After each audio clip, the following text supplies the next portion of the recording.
Are you really ready to mind your business? This is Mind Your Business with Holly Whaley, where strategy meets soul and excuses get left behind. I'm Holly, your business coach, here for real talk, real growth, and real results. So grab your coffee and let's get to work.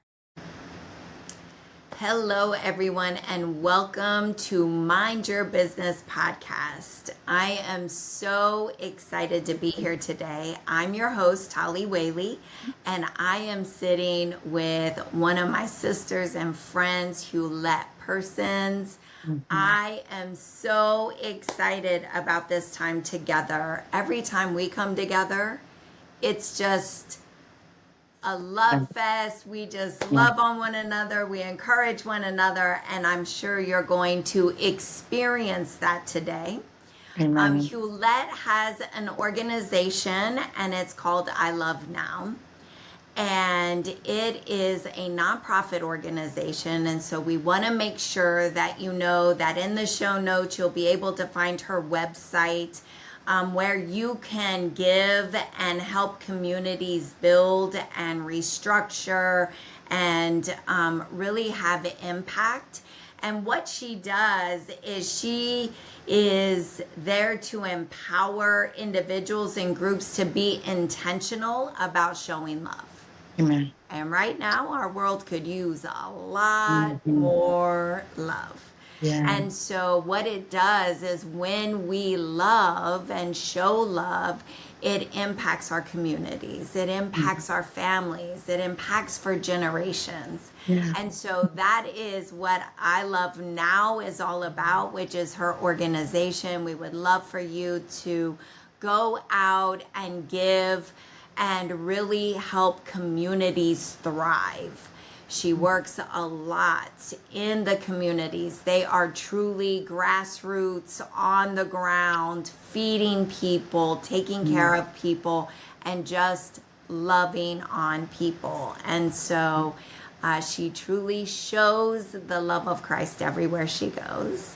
And so I'm excited to have her with me today. And we're going to have some great conversations about building people from the ground up. So that is her tagline. And so we're going to start there. So thank you, Hewlette, for being here. Thank you for having me. It is an honor. And when you and I get together, oh my goodness. I don't know if they're ready. Folk, y'all better pull up a chair. Make sure you have some coffee or tea or something. That's it.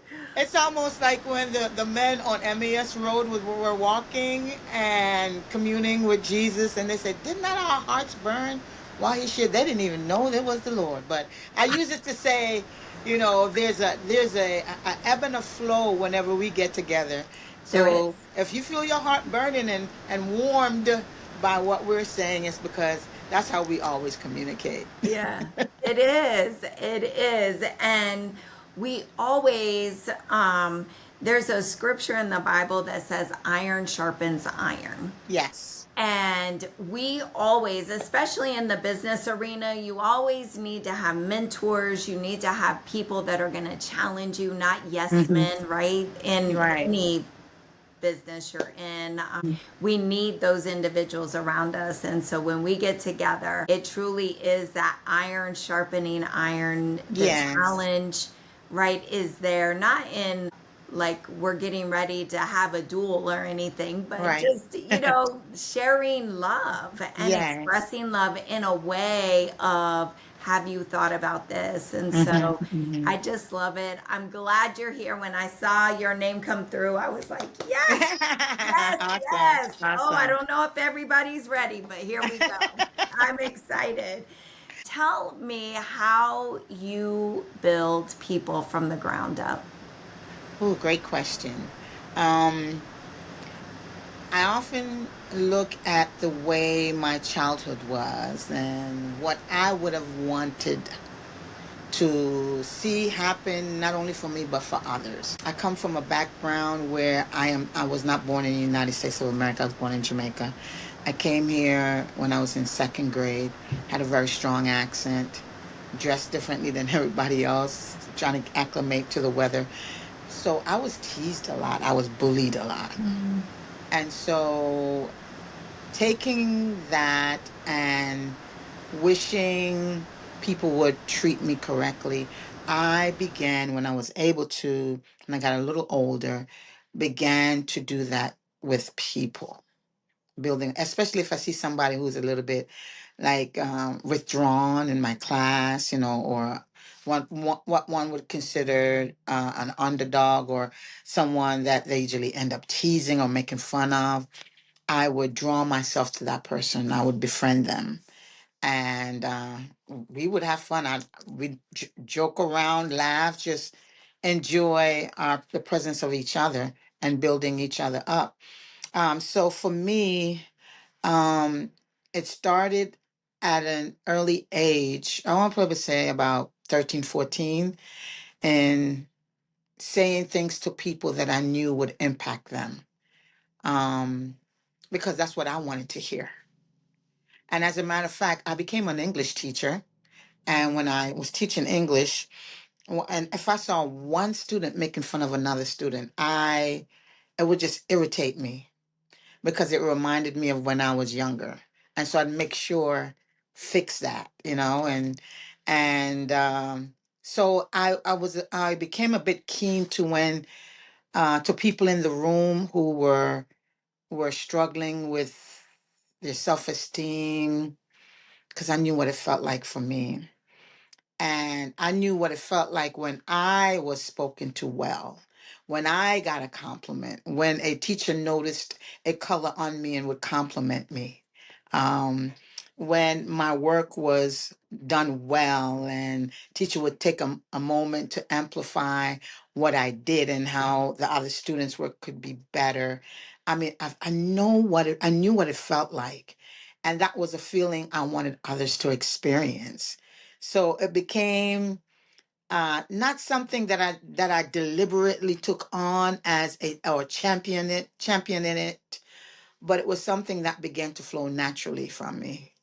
And I believe it's a gift from God. So it's like taking, like the old adage say, take lemons and make lemonade, Instead Mhm. of my being um more of a hermit type person, or more of a withdrawn person, I began to utilize what I wanted to hear with my own self, and encouraging myself. And I'm not crazy, but I was really good at talking to myself.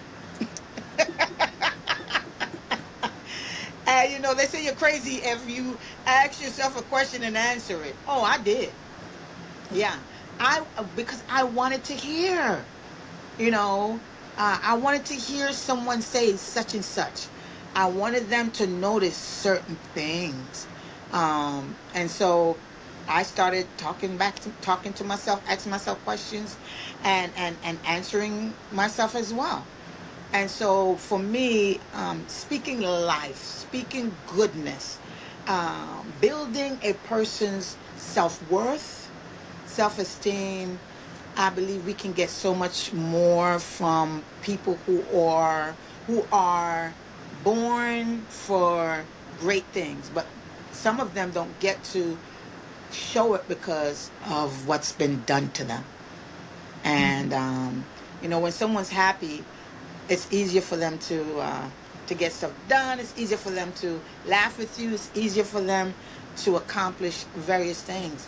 But when people are down, when it's dark, when it's lethargic, it's not much you're getting from them, and then someone comes along and makes it worse. Yeah, I want to be the person that smiles and makes a person day. Yeah, or I love making people laugh. I want to crack a joke and you can't stop laughing. You know? Yeah, like I just did with you a little while, and that wasn't even Right, a joke. right, right. Exactly. Yeah, so that's how that started. Yeah, that's how I that love started. that. I think a lot of times we have a tendency to fix things, systems, we'll say it that way, right? Hmm. That have been broken in our lives. in some Mm-hmm. capacity, Mm-hmm. Mm-hmm. not realizing that what we're implementing will help other people. Yeah. So when did you realize what the impact was by you doing this? Even talking to yourself. How did you because we talk about affirmations all the time. Yeah. I believe it was when my ninth grade English teacher, we were doing Shakespearean literature. And we had a project where we had to build the Globe Theater and how we interpret it. Because that's where he did a lot of his acting and, And I built one, and my teacher just raved about it. I never forgot Miss Thompson. It was like everybody else was looking at mine like, wow, Hewlett. And it made me feel so good. Wow. Because what a lot of people don't know, Holly, is that when I came to the United States of America, I don't know what happened. The little bit of education I had in Jamaica flew out my brain and went somewhere. So we got here in April, and school was done in June. And I had done nothing in class. It was like I went through culture shock, everything. And so the teacher said, we could move her on, but it wouldn't make any sense because Hewlett hasn't completed any assignment. And so my mom said, no, we'll let her stay back. And part of the reason is I forgot how to read. So my mom had to teach me to read all over again. Because see, in Jamaica, we learned to read at an early age. My mom was not with us. My dad was, because she was preparing to have us sponsored here.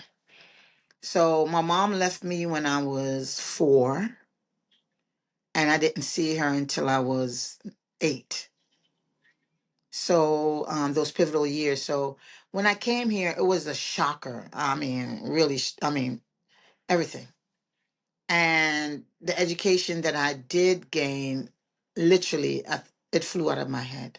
I had to learn to read, had to learn to write all over again.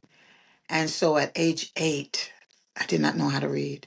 And my mom had to, every evening she came home from work, there was this book that was called See Spot Run. And my mother would read See Spot Run and whatever Spot would different do. And what I would do is memorize what she said. So if she pointed to run, I couldn't tell her that was the word run. I was imitating what I was hearing. So my mom, had to teach me to read that summer, was, and look at me. I became an English teacher. I've written books. I mean, when I reflect on it, it brings tears to my eyes because God has always been with me, even when I didn't think He was there. There's a scripture. It's Revelation 19:13, I think, or 13:19. It says, "And His name shall be called the Word of Truth," or the Word of God.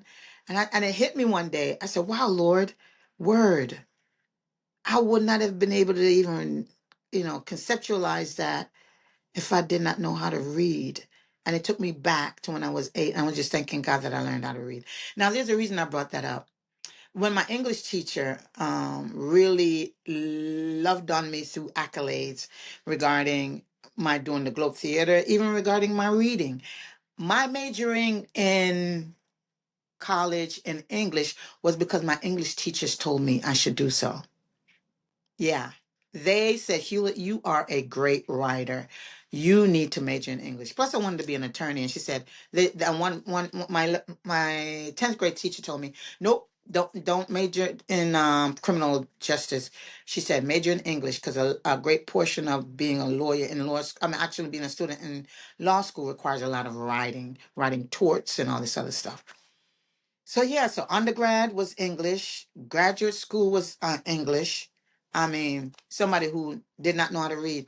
So having that foundation with the accolades and the praises, and I knew what it did for me. It built my self-esteem. I'd walk in that class with my head up, my chin out, because I know I was giving whatever it was, I'm going to maintain that accolade Miss Thompson gave me. I'm going to keep pushing I'm going to do my assignments. As a young person, ninth grade, I wanted to maintain that level of affirmation and acknowledgement and attention that my teacher gave me. And I knew what that felt like. It felt good. There may have been other students who lived in bigger homes than I did or had more money than I did or whatever, but that didn't matter to me. What mattered to me was that my teacher, who I considered the expert, thought this way about me. And if I can feel that way about me, then I can help others feel that way about themselves too, you know? And just with the words. I mean, she didn't give me a plaque. She didn't give me candy and say, Hewlette, here you go. You did a great job. No, it was just the words. And words are powerful. And even with my saying that, that's how God created the world. Words. The only time he used his hand was when he came down to make man. But everything else were words. They were words. And words are powerful. They can either make us or break us. And so I'm a builder. So I want to help make a better self-perception, better self-awareness for people, help them become aware of who they are and how beautiful they are and how they are able to contribute positive things, wonderful things in life. We tend to take note of the greater things, but it's the smaller things that matter, because it's the smaller things that help to build the foundation. And then the foundation is laid, and then you can put everything else on that foundation. But if the foundation is faulty, I don't know, you can put as much as you can, but it's going to implode. It's going to fall in, because self-perception, because of the way one sees him or herself, can impact, who they are. Yeah. Mm-hmm. It's the words. I think it's so powerful. The Bible tells us that there is power of life and death in our tongue. Most definitely. And that means that we can either speak blessings or curses over ourselves or other people, right? Correct. Our words matter. Yeah. Our words carry weight, just like you were sharing your teacher's words. They carry weight for you. Yes. It shifted your entire life and now has had an impact globally. Yes. Because of one teacher. One teacher. Correct. Right? And Huge. so we can't think that when we're dealing with employees, or we're dealing with our children, or we're dealing with people, that our words don't matter, and speak so flippantly and think we can just say, oh, I'm sorry. No, your words carry weight. Yes, it does. Yes, it does. Your words carry weight. That's so powerful. What a great reminder. Yeah, and I think if people were to be more cognizant of how powerful their words are, they would be more mindful of what they allow come out of their mouths. Not only in the marketplace, but even in the home. A child makes mistakes. He or she may not be doing as well in school, but then if your words are saying, see, you're just like your father, or you're just like your mother, or yeah, you're going to turn out this way, or you're going to turn out that way. Those are building blocks you're creating that later on is going to impact, if not right now, that child, And so we're not lying to people when we speak well to them. If anything, we are being prophetically correct. We are sowing seeds that will later germinate into something beautiful for that person. I mean, a ninth grade teacher. Remembering a ninth grade teacher? My 11th grade teacher, Miss Gordon. I was so good at what I did in English that even in my pronunciation, I guess my Jamaican accent came out. We had a series of vocabulary words that were have the etymology of French. Its background was French. So I was good at pronouncing French words. So I got an A on that assignment because she said, Hewlett, I want you to administer the vocabulary exam. And I didn't have to do the exam. I just had to stand up like the teacher in 11th grade and call the words out, and the students had to write it down, spell it correctly, and define it. Yeah. I mean, the opportunities. Oh, in 11th grade, you become the teacher for that moment. Oh my gosh. I'm just thinking about it. Wow, that was good. Yeah. Yes. Ooh, you're pulling up some stuff up in here now. I Going back, love going it. back, going back. But words are powerful. As we said earlier, that God created the world with words, and words are seeds. And we really need to be more mindful of what we say to people, how we go about saying it, and take a moment to breathe when you're upset. Even if you have to say, "Excuse me, can we talk about this later? I need to take a walk," just so that you gather your thoughts, so that you speak appropriately. Because no matter whomever it is, it could be your supervisor, it could be a subordinate. You still have to be careful what you say in the workplace. Because you Mhm. know what? Thank you, Lord. We do not know what people are experiencing privately, Yeah. personally. And we will add salt to the wound. We will cause them to go off the deep end. We will cause them to do things that are not good for them or even to others, based upon the negativity and the anger and the visceral words that comes out of our mouths. I'm reminded of this story. I forgot where I read it, but there was this real husky kind of a guy, tattoos and muscles, and he had a biker jacket on. He rode a bike, and this lady with her 6-year-old daughter came in the grocery store, and the little girl was intrigued by him, and so she stopped and was talking to this husky kind of guy, and the mother was shopping, but she was keeping her eye on him, on her daughter and the guy, and she entertained the guy for quite a few minutes, probably about 10 or 15 minutes. And so they got in the checkout line and they were checking out, and he was getting ready to leave, and the biker came to the mother and said, "Thank you for allowing your daughter to spend time with me. Thank you for allowing her to have a conversation with me." He said, "Because after I left here, I was going home to kill myself." Yes. So can you imagine that 6-year-old little girl? I can see her just talking. "Oh, what's this? What is this for? Oh, that's cute. Oh, you have a bike?" Paying him attention, having something, an innocent conversation that probably brought him chuckles, probably had him thinking about when he put that tattoo on and how he felt. We don't know, but there was a conversation, and the only way to converse is through words. I mean, you can converse other ways, but largely it's through words. She wasn't telling him he's ugly.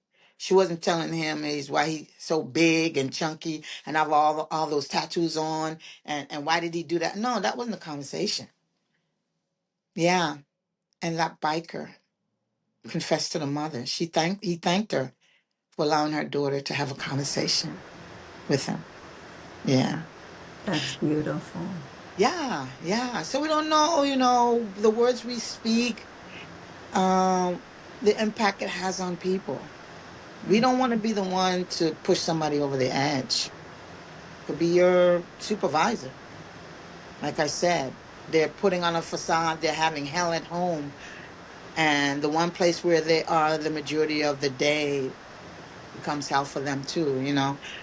And just saying, hey, such and such. Let's say I'm your subordinate, Holly, and you're coming by to check on me with my work and everything. I say, "Oh, I'm doing well, but you know what? I don't think I told you good morning this morning. Good morning. How's your day going, sis? You know, those little things. And I know it's not easy, being supervisor with all these different personalities, but I want you to know I appreciate all the help you've helped me get my job done and everything. Never know. That Yeah. makes a difference. Words are powerful. They are powerful. They are powerful. So we build with them. That's who we are. We are builders. We live in a community. A community is not a community of I, me, myself, and I. It's us. It's us. And we have to really be mindful of what we say. Yeah. Yeah. Hmm. Yeah. I think that we're living in a time right now where people are saying a lot of words Mm. that are very damaging, Mm-hmm. they're very hurtful, um, or they're empty.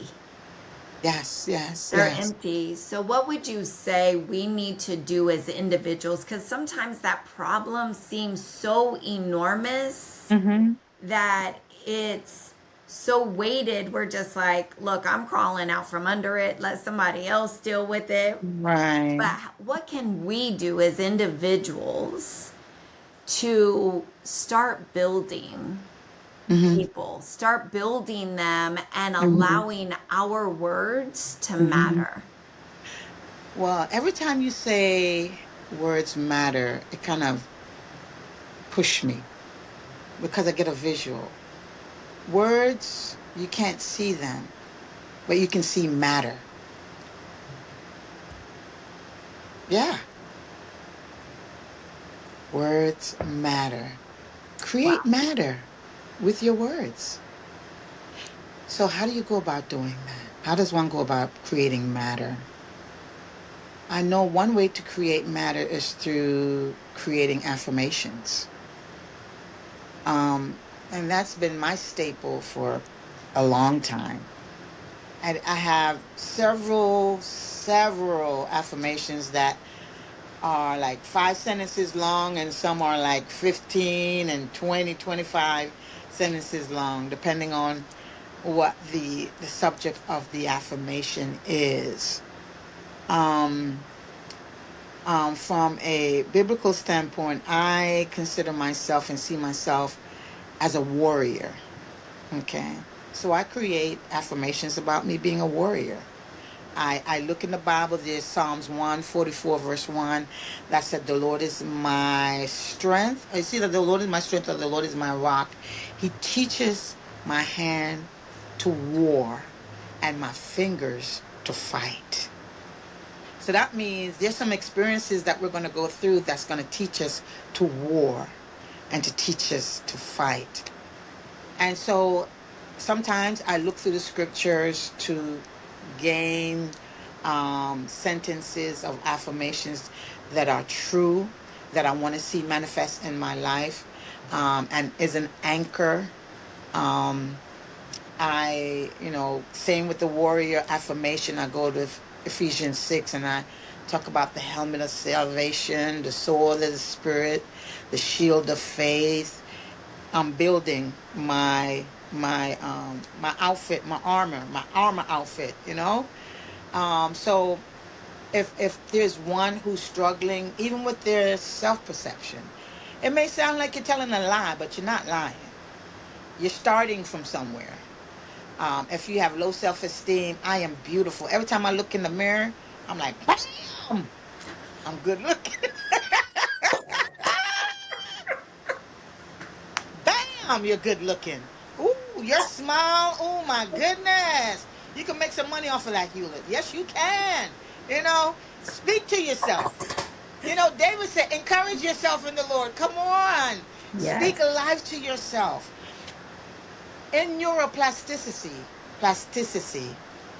the brain does not know if what you're saying is true or not, but it registers it. All right. So your brain isn't saying, Hewlette, you are not good looking. Mm-mm. No, it's believing. It's believing what you are saying. And the repetitiveness allows it to become one with who you are. Yeah. So your words are important. They are building, they are creating new pathways in your brain to undo some of those negativity, some of those poor choices of words that were spoken over your life and spoken to you from a child and even in adulthood. You've got to undo what was done by superimposing positive words, words of affirmation, words of empowerment, words of beauty, words of worth. Say yes, yes, yes, yes, I do deserve a raise. And I'm gonna walk that out with the things I do at work. Yes, I do deserve to be recognized. You know, no, I'm not hiding in the back. I'm gonna be up front. Why? Not because I need anybody to see me, but I need myself to know that I'm worthy to be up front. You know, things like that. Whatever it is that you're struggling with, begin to speak that thing forth, and before long, you'll be like, wait a minute, I am sitting up front. Oh, they calling on me to do stuff. No more hiding. I was good at hiding. Oh, yeah, oh yeah. I could work from behind the scenes, and nobody sees me. I'm good. I'm good. And then God had to drape me up, so to speak, by my collar and say, come on, Hewlett, you don't belong in the back. You belong up front. Oh, no, you're here to lead. You're here to guide. And when I became a choir director, oh, that was so good. Let me tell you, I used to line up my lotions and my perfumes and everything and play music, and that was my choir. I, for real. And then when I was 17, this sister at church went to our music director and said, you should really let Hewlett be a part of the choir and direct the choir. And he gave in. And I started directing the choir. And Holly, man, I'm telling you, the Lord just used me greatly to direct. There were times I'd close my eyes and I would hear where God is taking us that we didn't rehearse. And I would say, watch me, watch me. And I would take them to where he's taken me in the directing, whether it's repeating a verse or whatever it was. I still love choirs. I still love to direct. But yeah, I was called to the front. But I felt so much more comfortable being in the back. And no, what God has placed on the inside of me, what he has ordained and purposed with intentionality regarding me, it required me being in the front, although I didn't want to be. But I have embraced, and I'm still embracing the truth that you belong up front. There are people who are looking for you. There are people who are needing what I have placed on the inside of you, God is saying. There are people who need to know that they are worthy of love. They are worthy of attention. They are worthy of all that I have for them. And so writing out and repeating affirmations on my notes, I have an iPhone. I have tons of affirmations in my notes page on the iPhone. And now and again the Lord will say, you need to repeat that one. And you know what else I do? Not only do I write it out on my iPhone, but I also go on voice memo and I record them. Wow. I So love that. if I'm not able to read it, I go to voice memo and it's playing. I'm repeating after it. When I go walking, I do the same thing. I play whichever one I'm led to play. Yeah. Yeah. So build yourself up through affirmations. That has helped me a whole lot. Yeah. And just speaking it forth. Okay, God, I'm the head, not the tail. I know that's a famous one that people use. I am beautiful. I am good at whatever my hand is assigned to do. I do it with intentionality, and I do it with professionalism, and I do it with excellence. Everything I do with excellence. Tell yourself, everything I do with excellence. And next thing you know, it starts manifesting. Yeah, it starts to manifest. So words are important. Words are important. We So we become building what through we speak. affirmations. Yeah, Say I that love again. that. Mm-hmm. We become what we speak. Yes, yes. That's Yes. why it's important that we speak well over our children, Yes. Yes. right? Because they need something to hold on to. And as you were saying that, I was thinking that's something even that managers should do with their employees, Yeah.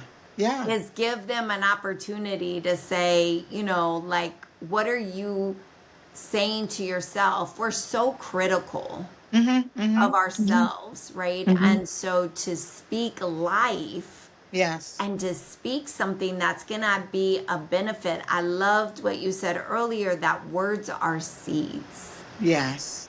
Words are seeds, and we have to tend to seeds. You can't Mm-hmm. just throw them out and expect them to do something, right? Mm-hmm. You have to Mm-hmm. cultivate the ground. You have to place the Yes. seed. You have to Mm-hmm. water it. You watch Mm-hmm. it grow. Mm-hmm. And what becomes of that little bitty seed is far greater than what we could have ever done. Most definitely.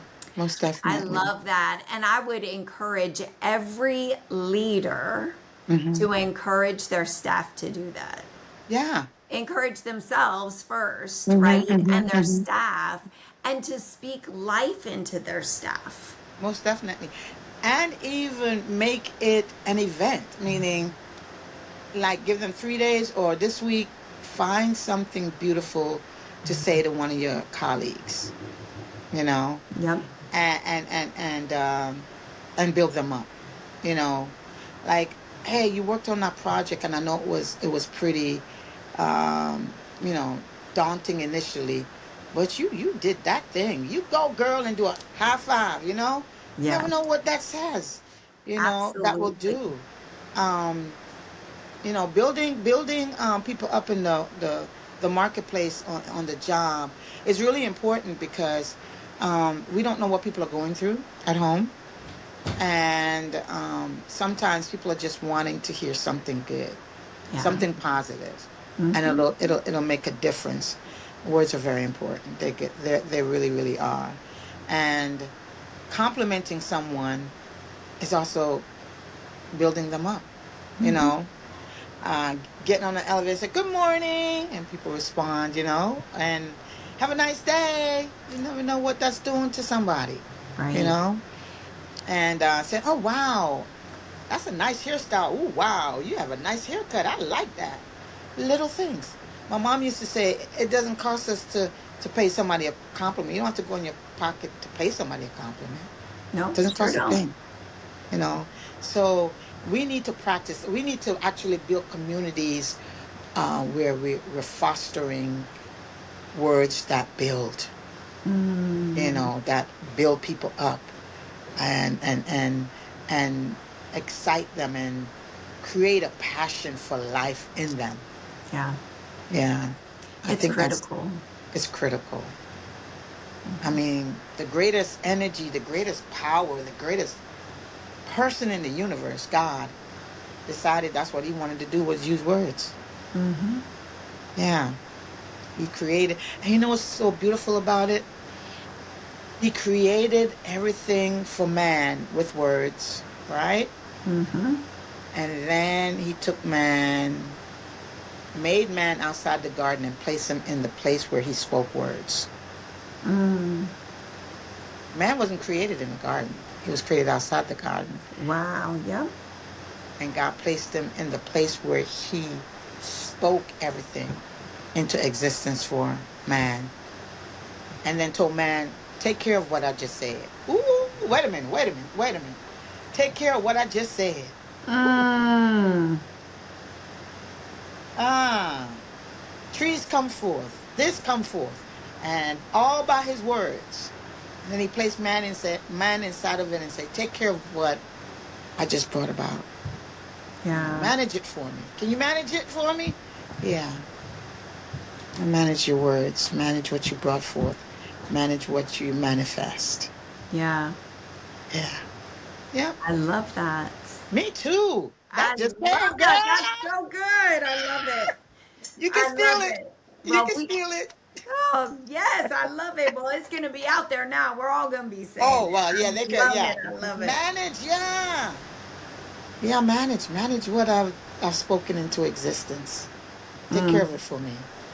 I'm making you the manager of my words. Woo! Woo!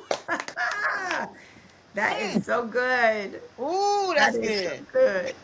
Well, that happens when we get together, iron It sharpens does iron. all the time, all the time, all the time. So now you all see why I had to have her on here. She's so amazing. And we Bless are you. at our time, but I Okay. want to encourage everybody go to the show notes. You want to see Hewlett's organization, what she's doing. She's impacting the world with love. Amen. And it doesn't take these big, enormous things. It takes kind words. Yeah, yeah, it takes kind words. That's it. Before you go, years ago, the Lord woke me up and told me to write a book and ask three basic questions. What is your definition of love? How do you go about showing love? And how do you feel when love is expressed or shown to you? And words are very important. A lot of them said that when people said something to them or did something to them, it made them feel appreciated. Um, it made them feel like they were seen and made them feel like they were worthy. Okay? That's how much words are important. Yeah. Okay. Thank you for having me. I appreciate being here.